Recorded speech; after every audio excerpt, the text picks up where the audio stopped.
Hey folks, Duke CT here, and this is going to be a video response to Dalyxman. And as you can see, first off, I got my computer back, and you see right here, look at this, a brand new computer. You see, it's nice and bigger and such. Some sad news. Well, I couldn't save all the files and such, but you know what? I did save some of the stuff from my other hard drive, but you know, these things happen. Okay, back to the video itself. Okay, let's get back to the video. Dalyxman. I'm going to say this. I agree with you. The WWE is basically, well, let's be honest, really not doing better for these new stars. And the reason why they're not doing good with their big stars, and the reason why they're not doing it, is because there's a lot of reasons for it. There's a ton of reasons for it. One of the main reasons is, well, no competition. When you have no clear competition, no real someone that gets to give you one good kick in the butt, guess what? You're not going to really try. You're not going to really say, who cares? We're still going to get like two, 3 viewers and such. We don't really care. In fact, the only time I ever saw the WWE actually do something really interesting was it was basically competing with itself with the the brands and such. Remember that with two separate brands, Raw and SmackDown? Remember that? I mean, and it did shake things up. It was a lot more interesting. You had people competing. You had tag teams on both Raw and SmackDown. You know, they're not really competitive, but you know the ideas were there. The ideas and all this other good stuff were there. The the Divas were special for Raw. The Cruiserweight division was special for SmackDown. Both brands had their separate world champions. SmackDown got its like in some cases flip flop, but the main thing was the world heavyweight champion was on SmackDown, and the WWE champion for the most part was on Raw. And I think it worked, and I really wish the WWE would go back on that. Would basically go back. I'm not saying it should stop having like superstar shows and such, but you know, I really feel that the brand extension really made things like this. You still had more opportunity for new stars to come out, new and better, interesting characters to come out. Some of it worked, some of it not worked, but yeah, I mean, this is a lot. The reason why the WWE is where it is right now is a lack of foresight. It just seems like just continue on, the same type of marching, basically just marching in the same type of stance and such because, well, I don't really need to compete. Another reason why you don't see matches and such on Raw or, any type of guys get over is because they're doing this stuff on other shows. I mean, for example, Zack Ryder, Cody Rhodes, and all those guys you mentioned are on Superstars. Which, yes, it does handle a live audience when they show on SmackDown or Raw. Yeah, they're there, but most people don't watch Superstars or Saturday Morning Slam. In fact, Main Event, which, again, the funny thing is about Main Event, it had Ryback versus Alberto Del Rio as Main Event, which, honestly, let's be real, Raw really sucked. Raw sucked to me. Reason why I didn't feel it was really a go-home show because basically Ryback was basically one of the guys they're pushing. One of the guys who's going to be in the main event wasn't even on the show until the last part of the show, which honestly, it was just a random brawl, which was good, but I'm just tired. I'm just tired of random brawls and such, that type of crap. I'm just tired of that. It's you know, Ryback was going to face a Alberto Del Rio. To me, that should have happened on Raw instead of Zack Ryder facing Alberto Del Rio. To me, Zack Ryder is a reason why he's down so much. The reason why he is at the level he is at right now is because of the WWE's just not really taking this. They took a chance on the U.S. Championship, but they didn't do anything with him. They put him in a crappy storyline, um, you know, with Kane, Eve, and everything else, and handicapped him. And they really handicapped. Personally, I really think they should have kept, even though the storyline was bad, I really felt they really didn't have any closure. It just felt like it just ended. To me, I really wished, and I said this in my WrestleMania review, if you haven't already looked, links in the description, I had Zack Ryder taking on Kane in a WrestleMania match instead of Kane and Randy, instead of Randy Orton versus Kane, and I have Zack Ryder coming close. I think to me that would have been a lot better as a story to actually give Zack Ryder over than having him in a pointless 8-man tag or whatever it was, where not only I didn't care or anyone else, WWE, I mean, the fans of WrestleMania didn't care. No one really gave a damn of that match anyway. I mean, no one. I mean, it was just basically a match where John Laurinaitis versus Teddy Long. Honestly, they should have had Teddy Long versus John Laurinaitis and set that crap up. In fact, you know what? Link in the description right there. You could just saw my situation at the review. Hopefully, you will like the review. By the way, you will see what I would have done on WrestleMania and such. And if you don't want to watch the review, I'll just say it anyway. I just would have basically had two of the two guys with them, David Otunga for John Laurinaitis teaming up with David Otunga, or Santino teaming up with Teddy Long as him basically, as a tag team match, Teddy Long, versus Teddy Long and Santino taking on Dave Otunga and John Laurinaitis. That would have been more interesting. Heck, you had a little bit of comedy and such, and John Laurinaitis wouldn't have to be in the ring that long. You wouldn't have Teddy Long, get some shots in, and bam, John Laurinaitis wins. But honestly, it would have been more interesting. Hey, they were pushing that stuff to begin with during the whole Raw and SmackDown, that area, the whole WrestleMania push was that. I mean, the people wanted to see that, so why don't just meet them halfway, give them a tag match, have the rest of the guys do a Money in the Bank match at WrestleMania, and bam, you would have something more interesting, a better WrestleMania overall. But they would have probably got some bigger stars. But the WWE doesn't want that, so yeah.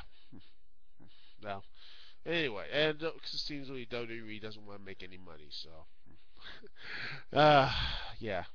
And again, let me get back to the point, and in my ramblings, there is a point to this, is that the WWE has these guys win on these pointless shows. And another thing that really gets me is this is the same type of path where WCW went to. If y'all remember, the people like myself who watch WCW constantly, there was Nitro. Then, at first it was WCW Saturday Night. If there wasn't any Braves game going on, which ironically, made me hate the Braves. I mean, I was like, God damn it, the Braves are playing. No, I want to watch my WCW Saturday Night. I don't care about those stupid baseball game. I'm an Orioles fan. I don't give a damn. Yeah. Now a Nationals fan, by the way. So I seem to trade it up. I'm just playing. The Orioles did good this year. Anyway, back to everything else. WCW Saturday Night was there first. Then they had WCW Nitro. I think it was really good. Then you had WCW Worldwide. They had WCW Thunder, which I think WCW Thunder came before SmackDown. What have you? It was before SmackDown.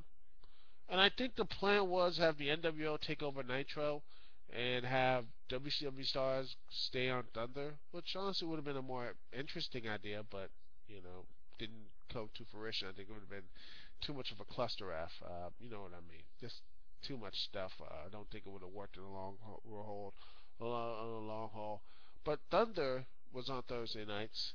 You had WCW Thunder. You had, like I said, WCW Saturday nights, Nitro, Thunder, Worldwide, and I think WCW Magazine or whatever show it is. If you know the fifth WCW show, I always like WCW Magazine or some type of other show. I mean, WCW went overload on the show. I mean, it had a huge roster, and they could.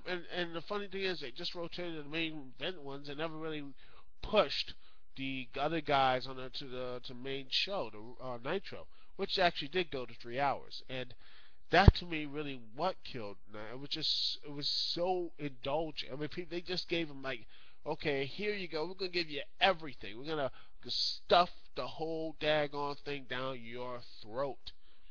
And that's what y'all want. You want more wrestling? We'll give you more and more and more. But you know the old adage, right? You gotta leave them wanting more.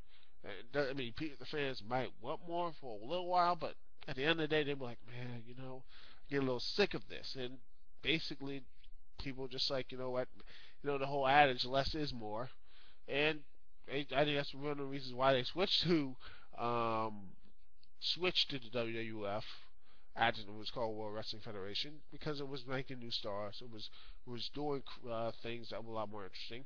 It wasn't always the clear-cut Attitude Era and everything else. It was the Attitude Era. It wasn't the crazier things and all that stuff, but it was new characters, new interesting stuff, consequences, and how characters like Stone Cold um, and the enemies he would create and such. I mean, him and Brian Pillman. Brian Pillman, him. I think honestly, if Stone Cold wouldn't have acted all crazy, I think Brian Pillman would have probably teamed in with him, something like that against the Hart Foundation. But since this is the whole aggressiveness, bam, he has a new antagonist to go after. Have Shawn Michaels and Shawn Michaels and DX, and then you have DX, um, Degeneration X, and after Degeneration X, you have you know the corporation, Vince McMahon, all this type of stuff. Interesting characters, new type of things that you myself never seen before. And WCW just couldn't get itself out of its own way. It just pushed and pushed and just did all this other garbage. But at the end of the day, no one really watched, and then anything that was real significant, all the guys that should have gotten pushes a long time ago got them, but no one really cared. No one gave a damn. I mean, people loved to see Booker T win the title, but in the circumstances he did win it, people just didn't give a damn anymore. And when that happened, well, it just started to snowball. I mean, stuff like that started to snowball, and people just started. No one wanted to watch the show. No one wanted to look at the show anymore. I think not because of that, just it just kept getting lower and lower. Even when they right the ship, and like in 2001, everything looked almost good.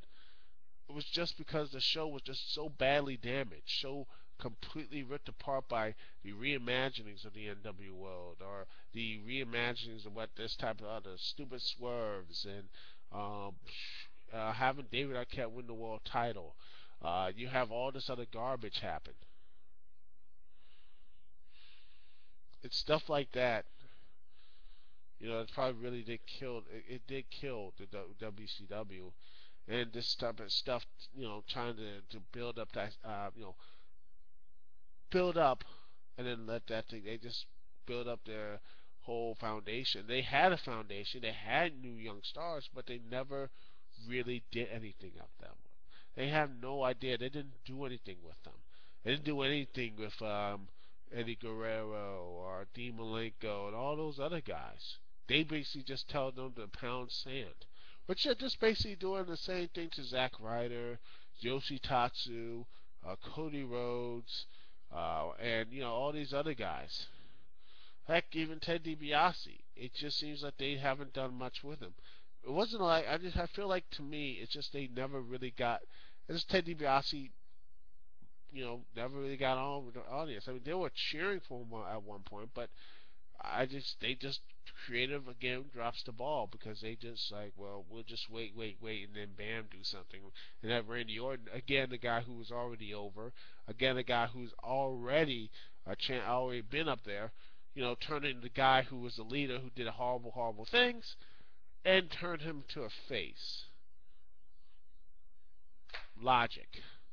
The WWE logic, just amazing. And you just keep seeing the stuff happen over and over again, just to keep the guys up. I mean, I'm not, and guys who've been around for a long while. What happened with Christian last year was a complete joke, and I know people have been railing about it and got upset about it, but and I'm probably pulling on some old rules and such. But let's all be real. There was no point for Christian to lose the title where he did. It just really is just trying to just trying to shock a pointless, shocking moment that in the end did not really enhance Orton and everything else. Because at the end he lost to Mark Henry, another veteran, who had a great run. I was worried Mark Henry would lose the belt in the same similar fashion, or to Randy Orton, or whatever. It just and that to me really bothered me. And I really wish someone like Christian, a good, that to me really, I think that really would actually tell a difference and such. Randy Orton as a face is more anti-hero, more anti-hero face. You know, he gets possibly a good finishing move, but I think someone like Christian, someone a good-natured guy who's finally got to the top of the mountaintop, you know, have a good reign with the belt, and then have him face against someone like Mark Henry, the impossible, like, huge feat, Mark Henry and such. You know, have someone like him who never had, he had countless opportunities, but he got tired of it. And Christian, a guy who worked his butt off, who did everything right, and, you know, it'd just be two dueling type of stories. Like, he's a guy who's been around for a long time, who's champion, and finally got his dreams come true, everything else. His dreams finally came true. And you have someone who did, like Christian, didn't really get the opportunities, and you got his dream come true. Then you have someone like Mark Henry who tried to be nice, who tried to be, you know, all this type of stuff, but got guys, you know, like I said, smaller than me, you know, smaller than me, who's not as talented as me, win the world title, and you know, have that switch flip and have someone, you know, Mark Henry win. You know, I think it would have been a lot more of a powerful statement. You know, have Mark Henry beat someone like Christian. You know, both have a different past and such. That personally, that's just my opinion. But you know what? I think it would have been a lot more interesting than what we'd have gotten instead of just doing the same old dance. You know, just having guys like veterans and such. You know, I know both Christian and uh, Mark Henry are veterans, but you know what I mean. You have new takes on them, new ideas, and new, like, wow, these are new avenues these guys are going to go. I think it would have been more interesting. And that's what the WWE's missing. See, I already told you I tied it up in the end. Is that when you have guys, instead of just having guys who are just doing the same type of motions, that's why a couple of videos ago, Dalyxman was like, WWE feels recycled, is because it is recycled. And the reason why they are being recycled is because doing the same storylines. Heck, the whole AJ Lee Cena storyline is just now going to turn to just supposedly going to be a CM Punk thing. It was already a couple months ago. I mean, it's sad, and it's a funny thing is that suppose there was like this, and I know there's a rule in wrestling, the 7-year rule, but in WWE it just seems like it's not the I would say a 7-month rule, but it's not even that. It's like a 7-week rule. Like even you have to recount storylines that are so, you know, are not even cold yet. In fact, the guys could be still doing that same set storyline. They're just like, you know, we'll just abruptly end it, and then we have another type, the same type of storyline continue on. I don't know. It just really frustrates me, and it just seems that the WWE will probably never ever get its act together because hey, again, they're a monopoly, and when monopolies have no real interest. Repeat, there are no real interest for monopolies to really get better because hey, they got a stranglehold in the market, and that's what the truth is, and that's the truth. Anyway, that's me, Dixie T. Peace and love. I'll see you when I see you. Hopefully with brand new content. The Dixie Lounge, my friends, will be back tomorrow. I'll also be doing like a little review of The Hobbit if everything goes completely to plan. I'm going to be seeing the 3D version, by the way. Also, the last video standing is going to be back once again. I'm sorry to say I'm going to be pushing the Marine 2 review bit back, but I will be getting back to that hopefully by this year, but not next year. I'm going to be doing my Survivor Series review. I'm going to start writing that up and everything else. Then I'm going to do maybe hopefully Marine 2 and maybe something else, something special for you guys. And then I'll get my MagFest footage and because everything else, because I love. I will be going to MagFest 11, what have you. I'll probably do a full video about that too. Okay, so for me, Dixie T. Peace and love. I will see y'all when I see y'all. It's great to be back full time with a brand new computer. I can't wait to do some more interesting stuff. Peace.